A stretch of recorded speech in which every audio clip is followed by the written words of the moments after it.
السلام علیکم ورحمۃ اللہ وبرکاتہ۔ بسم اللہ الرحمن الرحیم۔ کتاب کا نام اصول تفسیر، تالیف مولانا ابو نعمان بشیر احمد، نظر ثانی شیخ القرآن ابو زکریا سید عبدالسلام الرستمی۔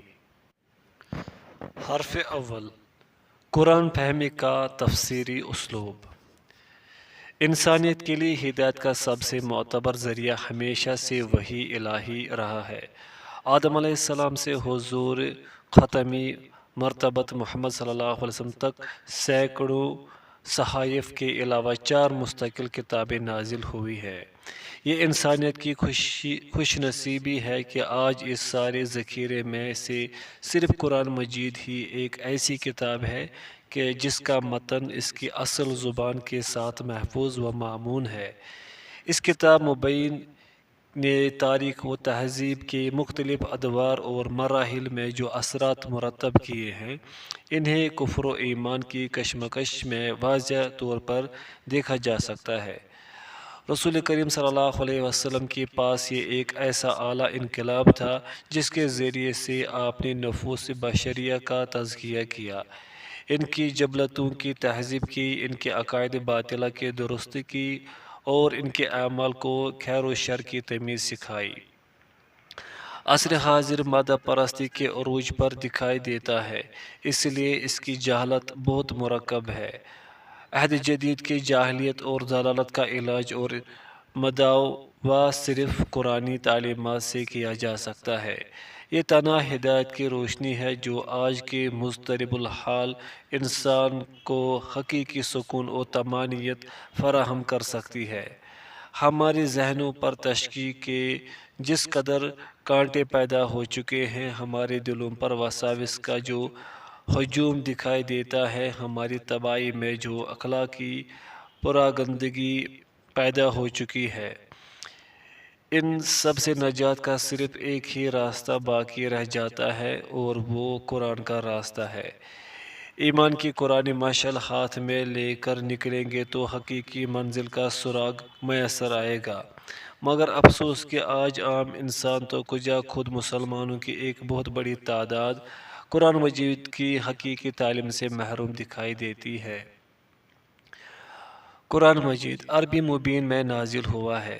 اس کے اولین مخاطب حجاز کے عرب تھے، جنہیں اپنی زبان دانی، فصاحت، بلاغت اور خطابت پر بہت ناز تھا۔ قرآن مجید نے جو اسلوب اور پیرائے بیان اختیار کیا، اس کے سامنے تمام عرب اور اس کے شعراء اور فصحاء شرمندہ ہو گئے۔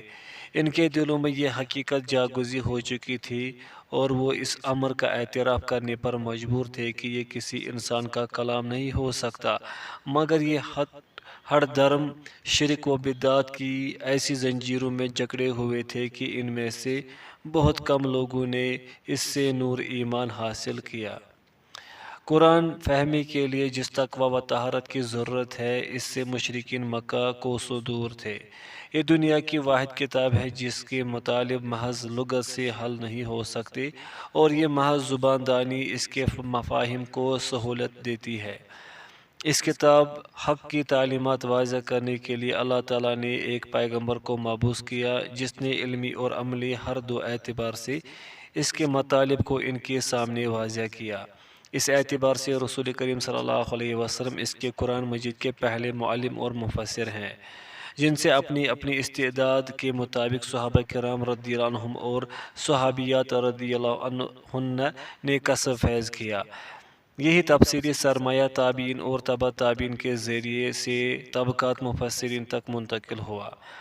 مفسرین کرام کا یہی وہ بابرکت گروہ تھا جس نے اس فن کے باقاعدہ اصول مرتب کیے اور آج اصول تفسیر کے نام سے ایک مستقل علم کا درجہ اختیار کر چکے ہیں۔ دنیا کی یہ واحد کتاب ہے کہ جس کی تشریح و توضیح کے باقاعدہ اصول مرتب ہوئے ہیں۔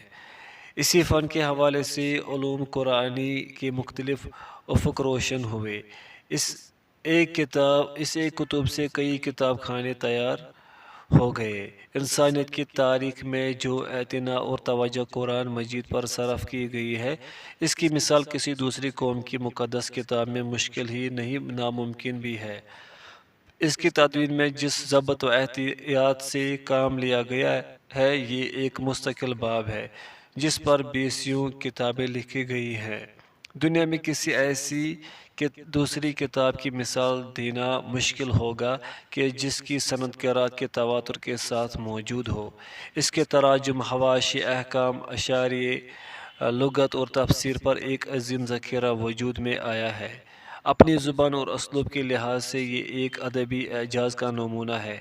اس کی کتابت میں جو رسم خط استعمال ہوئے وہ کوفی، ثلث، تعلیق، ریحان، نسخ، رقاع، بہار اور نستعلیق کے علاوہ بیسیوں دوسرے تزئینی خطوط پر مشتمل ہے۔ اس کے لیے جلد سازی کے فن کے نئے سے نئے نمونے تیار ہوئے۔ اس کی نقاشی، تذہیب اور جد اول کا الگ سے رنگ اور بو قلموں سلسلہ موجود ہے۔ قرآن مجید کی حفاظت کے نظام میں اس کی کتابت و تصویر سے ہٹ کر اس کے حفظ کا کرشمہ خداداد ہے۔ رسول کریم صلی اللہ علیہ وسلم کے علاوہ ہزاروں صحابہ رضی اللہ عنہم اس کے حافظ تھے۔ یہ دنیا میں سب سے زیادہ پڑھی جانے والی اور تلاوت کی جانے والی کتاب ہے۔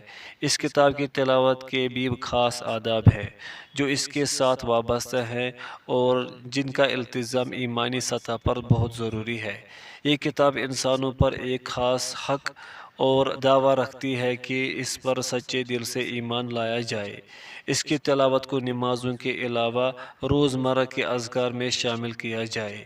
اس کے فہم اور تدبر پر وقت کو قربان کیا جائے۔ اس پر عمل کے ذریعے سے اپنی سیرت سازی کی جائے۔ اس خیر الاشغال کے علم کو دوسروں تک منتقل کرنے کے لیے مستقل مدارس اور مکاتب ترتیب دیے جائے۔ ایسے مدارس کا سلسلۃ الذہب خود سرور کائنات صلی اللہ علیہ وسلم کے عہد مبارک میں قائم ہو چکا تھا۔ ارقم، صفا اور حرمین اس کی ابتدائی مراکز تھے۔ آج لاکھوں مدارس اور مساجد میں کروڑوں طلبہ اور طالبات اس کا باقاعدہ درس حاصل کرتے ہیں۔ اس کی اشاعت کے ہزاروں عظیم ادارے ہیں۔ صرف مدینہ طیبہ کے فہد قرآن کمپلیکس میں بیسیوں زبانوں میں قرآن مجید کے لاکھوں نسخے ہر سال مفت تقسیم کیے جاتے ہیں۔ اس کے قلمی نسخوں اور صحائف سے دنیا کے بڑے بڑے عجائب گھر اور کتب خانے بھرے پڑے ہیں۔ مسلمانوں میں سے خالی ہی کوئی ایسا بد نصیب گھرانہ ہوگا جو قرآن مجید کے نسخے کو مطالعہ و برکت کے لیے اپنے گھر میں نہ رکھتا ہو۔ آج دنیا کی 101 زبانوں میں قرآن مجید کی مکمل تراجم شائع ہو چکے ہیں۔ صرف اردو زبان میں مکمل تراجم کی تعداد 2040 اور نامکمل تراجم کی تعداد 365 سے زائد ہے۔ اہل علم میں اس موضوع پر بہت کلام ہوا ہے کہ آیا قرآن مجید کا ترجمہ ممکن ہے؟ ہمیں اس حقیقت کو تسلیم کر لینا چاہیے کہ قرآن مجید کا کما حقہ ترجمہ کسی سے بھی ممکن نہیں۔ البتہ مختلف حضرات نے اس کے ترجمانی کی کامیابی کاوشیں کی ہیں۔ اسلام اور دعوت قرآن دیار عرب سے بہت جلد عجمی علاقوں تک پہنچ گئی۔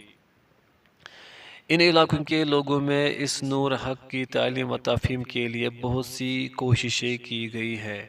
تاریخی روایت کے مطابق حضرت سلمان فارسی رضی اللہ عنہ پہلے مترجم قرآن ہیں جنہوں نے سورہ فاتحہ کا فارسی زبان میں ترجمہ کیا۔ ہر صدی میں نئی سے نئی زبانوں میں قرآن مجید کے تراجم ہوتے چلے گئے۔ اردو زبان کے تراجم میں شاہ ولی اللہ رحمہ اللہ کے خاندان کے 2 افراد نے اولیت کا شرف حاصل کیا ہے۔ ان میں سے ایک شاہ رفیع الدین رحمۃ اللہ اور دوسرے شاہ عبد القادر رحمۃ اللہ ہے۔ خود شاہ ولی اللہ رحمۃ اللہ کے فارسی ترجمے کا بھی اردو زبان میں ترجمہ ہوا جس کا ایک نادر نسخہ راکم کے کتب خانے بیت الحکمت میں موجود ہے۔ ابتدائی دور میں جو تراجم مختلف زبانوں میں ہوئے ان میں زیادہ تر لفظی ترجمے ہوئے، مگر ترجمے کی ایک نوعیت وہ بھی ہے جسے ہم تفسیری ترجمہ کہتے ہیں۔ یہ ثانی و ذکر ترجمہ قرآنی مطالب اور مفاہیم کے قریب تر ہوتا ہے۔ قرآن مجید کے تراجم کے ساتھ ان کے مختصر حواشی اور فوائد بھی لکھے گئے ہیں، مگر خدمت قرآن کا اصل باب تفسیر سے متعلق ہے۔ محدثین نے اپنی جوامع میں تفسیر کے الگ سے باب باندھے ہیں۔ ہم اس حقیقت کو بیان کر چکے ہیں کہ قرآن مجید کے پہلے معلم اور مفسر خود نبی کریم صلی اللہ علیہ وسلم ہے، مگر یہاں اس سوال کا جواب فراہم کرنا بہت ضروری ہے کہ خود علم تفسیر کی ضرورت کیا ہے۔ تفسیر کی ضرورت کیا ہے؟ قرآن مجید کوئی علمی یا ادبی کتاب نہیں کہ محض لغت کی مدد سے اس کے مطالب کو کوئی استاد یا معلم واضح کر دے، بلکہ یہ ہدایت و یقین کے لیے اللہ تعالیٰ کا نازل کردہ ایسا صحیفہ ہے جسے جبریل امین علیہ السلام جیسے مقدس فرشتے نے لوح محفوظ سے بیت العزت میں موجود اس نوشتے کو 22 سال 9 مہینے اور 9 دن تک رسول کریم صلی اللہ علیہ وسلم تک منتقل کیا۔ 40 سے زائد صحابہ نے اس کی کتابت کی۔ سوال پیدا ہوتا ہے کہ اسے ایک ہی مرتبہ نازل کیوں نہیں کیا گیا؟ اس کے جواب میں قرآن مجید کی عظمت پنہاں ہے۔ یہ کتاب عربوں کے ذہنی استعداد، ان کے سماجی ماحول، ثقافتی اقدار اور افکار و عقائد سے بالکل الگ ایک تعلیم کی حامل کتاب تھی، جس سے ان کی ایمانی جلا اور تزکیہ نفس کے لیے بتدریج نازل کیا گیا۔ صرف ایک ہی مرتبہ نازل کر کے اس سے وہ مقاصد حاصل نہیں کیے جا سکتے تھے۔ قرآن مجید میں اس کے نازل کرنے والے کی مراد کو سمجھنے کے لیے پیغمبرانہ رہنمائی اور تعلیم کی ناگزیر ضرورت تھی۔ مختلف قرآنی آیات کے شان نزول کو بیان کرنے، احکامات کی وضاحت اور عملی شکلوں کو متعین کرنے، عبادت کی حیت اور ترکیب کو واضح کرنے اور شرعی امور کی تفصیلات فراہم کرنے، عبادات کی حیت اور ترکیب کو واضح کرنے اور شرعی امور کی تفصیلات فراہم کرنے کے لیے ضروری تھا کہ قرآن مجید کی آیات کی ان اجمالی تعلیمات کو اس کی پوری شرح و بسط کے ساتھ بیان کیا جائے۔ اس ضرورت نے تفسیر کے فن کو جنم دیا۔ فن تفسیر میں مہارت حاصل کرنے کے لیے لغت، ادب، شاعری، احادیث فقہ، روایات صحابہ رضی اللہ عنہم، علم قرات، تاریخ و مغازی، شان نزول، ناسخ و منسوخ اور احکامات کا جاننا بہت ضروری ہے۔ اس ضمن میں کچھ فنون کی واقفیت بھی ناگزیر ہے۔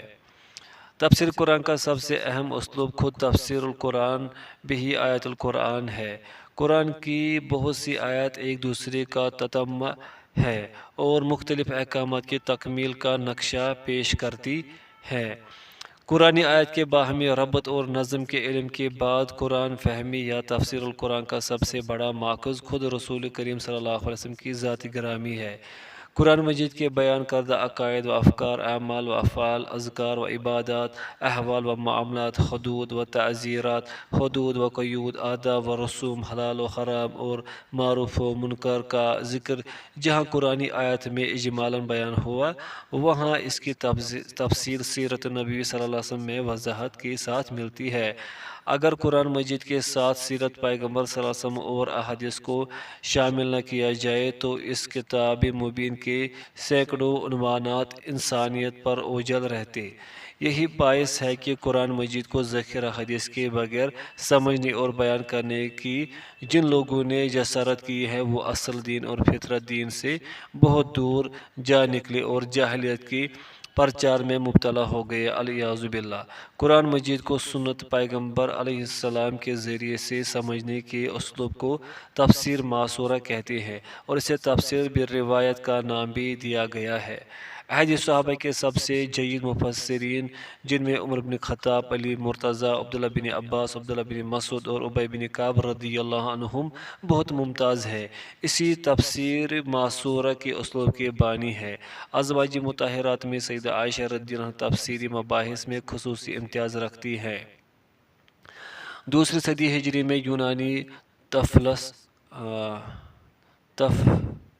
تفلسف اور ایرانی مابعد طبیعت نے اسلامی فکر میں اپنا دخل پیدا کر لیا، جس نے قرآن مجید کی خالص تعلیمات کو دوسرے علوم و فنون کے تناظر میں دیکھنے اور سمجھنے کی کوشش کی گئی۔ اسے تفسیر بالرائے کے مکتب فکر کی بنیاد پڑی۔ یہ اسلوب نہ صرف امت مسلمہ میں قرآن فہمی کے منفی رویوں کا باعث بنا، بلکہ اس سے تفرقے کی ایک ایسی بنیاد پڑی جس نے ابھی تک وحدت امت کے تصور کو پارا پارا کر رکھا ہے۔ تفسیر کا لفظ فا سین را کی مادے سے باب تفعیل کا صیغہ ہے، جس کا لغوی معنی حجاب اٹھا دینے، واضح کرنے یا کھول دینے کے ہیں، مگر علوم تازہ کی سرمستیوں نے قرآنی مطالب کو اس درجہ پر پراگندہ کر دیا کہ حقائق کی نقاب کشائی کی بجائے خود حقائق اس میں دب کر رہ گئے، اور تفسیر بالرائے کے مفسرین نے تاویل کا ایک ایسا پھندا لگایا کہ جس سے بقول اقبال احکام تیری حق ہیں مگر اپنی مفسر تاویل سے قرآن کو بتا سکتے ہیں پاسند۔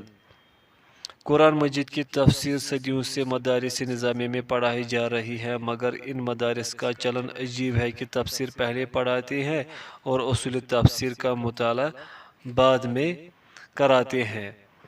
ضرورت ہے کہ مدارس نظامیہ اصول تفسیر اور اس کی کم از کم ایک کتاب الفاظ الکبیر، جسے شاہ ولی اللہ محدث دہلوی نے فارسی زبان میں تحریر کیا ہے، اس کا اردو ترجمہ طلباء کو پڑھا دیا جائے، جس سے قرآن کے علوم پنجگانہ سے قرآن مجید کے طالب علم کی ایک ذہنی مناسبت پیدا ہو جاتی ہے۔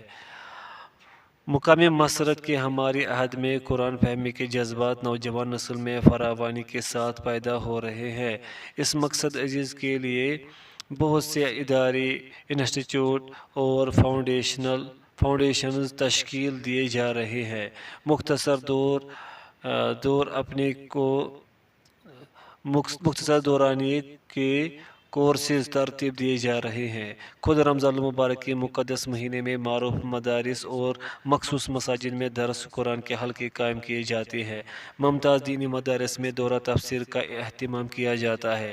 دورہ تفسیر کے اس ماحول میں ایک خاص مرکز الدعوت السلفیہ ستیانہ بنگلہ فیصل آباد بھی ہے، جہاں برسوں سے یہ کار خیر جاری ہے، جس سے قرآنی علوم کے طالبین اور تشنگان سیرابی حاصل کر رہے ہیں۔ اس ادارے کے علم تفسیر کے ایک جدید استاد اور دورہ تفسیر قرآن حکیم کے مفسر مولانا ابو نعمان بشیر احمد حفظہ اللہ نے ایسے ہی طالبین قرآن کے لیے قرآنی موضوعات اور اصول تفسیر کے لوازم کے لیے یہ مختصر مگر جامع کتاب تحریر کی ہے، جو اپنے اسلوب کے لحاظ سے بہت اہم اور مفید علمی کاوش ہے۔ اس میں علم تفسیر کی ضخیم کتابوں کا خلاصہ بہت عمدگی سے پیش کیا گیا ہے۔ اس کتاب میں قرآنی حقائق، علمی معلومات اور اصول تفسیر کے مختلف مباحث کے لیے سوال و جواب کا طریق اختیار کیا گیا ہے، جو قرآنی مطالب کے تفہیم کے لیے ایک موزوں ترین اسلوب ہے۔ اس طریق سے جہاں عامة المسلمین استفادہ کریں گی، وہاں منتہی حضرات بھی فیض یاب ہوں گی۔ ترجمہ قرآن کے مراکز اس کوشش کو بہت مفید پائیں گے۔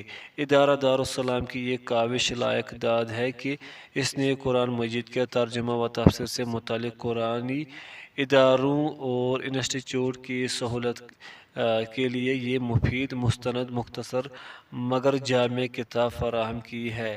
اللہ تعالیٰ مصنف اور ناشر کی اس خدمت کو قبول فرمائے، آمین یا رب العالمین۔ پروفیسر عبدالجبار شاکر۔